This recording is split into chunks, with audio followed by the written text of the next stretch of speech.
Hello friends. There's this piece of paper that's been looking at me, and I'm gonna see if I can make something here on the fly.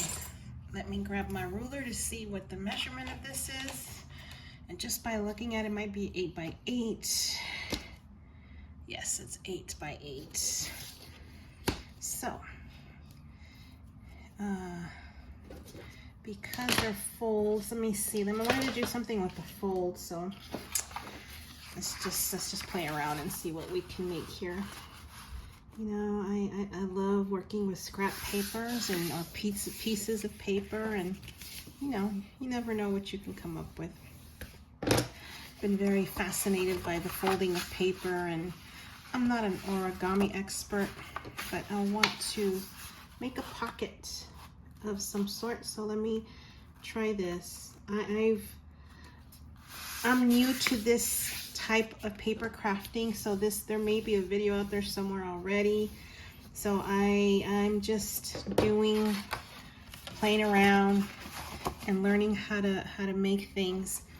And I think I want to, oh, there's little kids outside. So I think I'm going to cut this. I can't cut straight to save my life, but you know, for demonstration purposes, I'm gonna give it a go. There's two things that I cannot live without: a paper trimmer and a score tool. You see how awful that is? Terrible, terrible. But that works. It'll be okay. So I'm gonna fold this back this way. Oh yeah, this is horrific. Let me just clean this up a little bit. It's not gonna be any straighter, but at least, oh gosh, let me just cut to the line. Oh yeah. You know, this is what I do when I'm trying to have a break between projects to decide what I want to do. I think I will do it this way. Do it this way. So now, let me cut this little piece. And I hope I'm in frame. I'm sorry if I'm not. I'm totally not paying attention.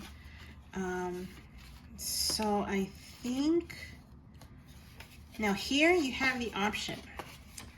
Do I want only a top pocket, which means I would only close it here? Or do I want a side pocket, which means I would need to glue it here and here?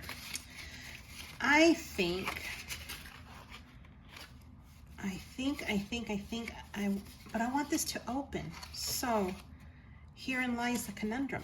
What if I do it up?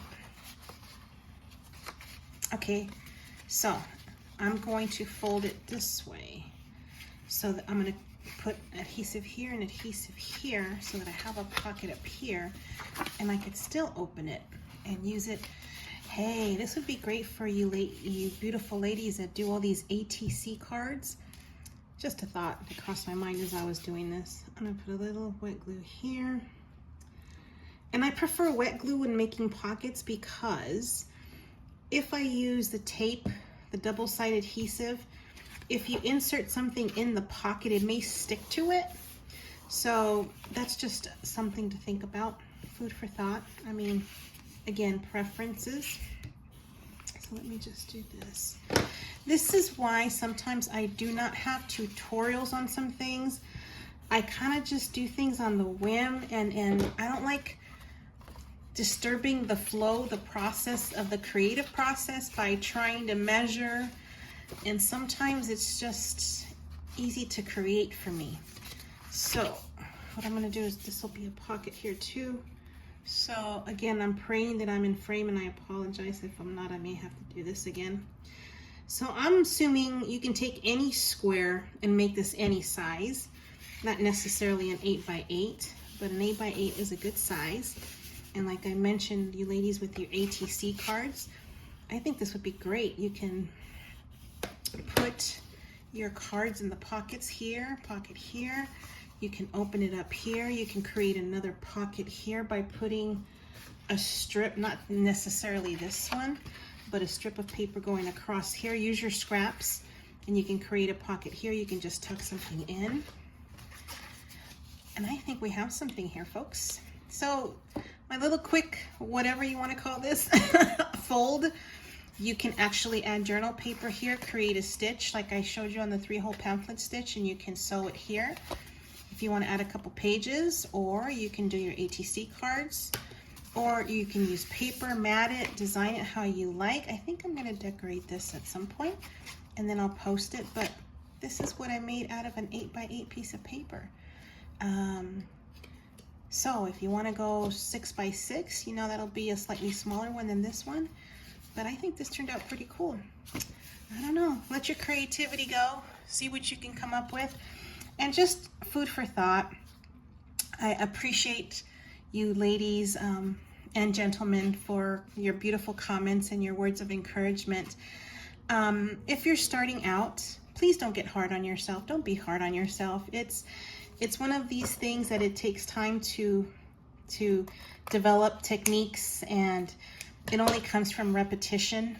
I kind of, once I get the hang of something and I like it and it flows with what I do, I kind of stick to it and just figure out ways to change it here from time to time.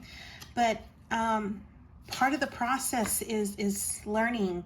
The journey is about creating, and all of our creativity is very different.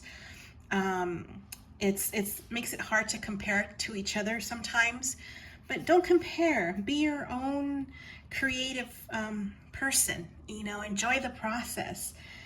It's fun. It's a wonderful community. I'm willing to share as much as I can.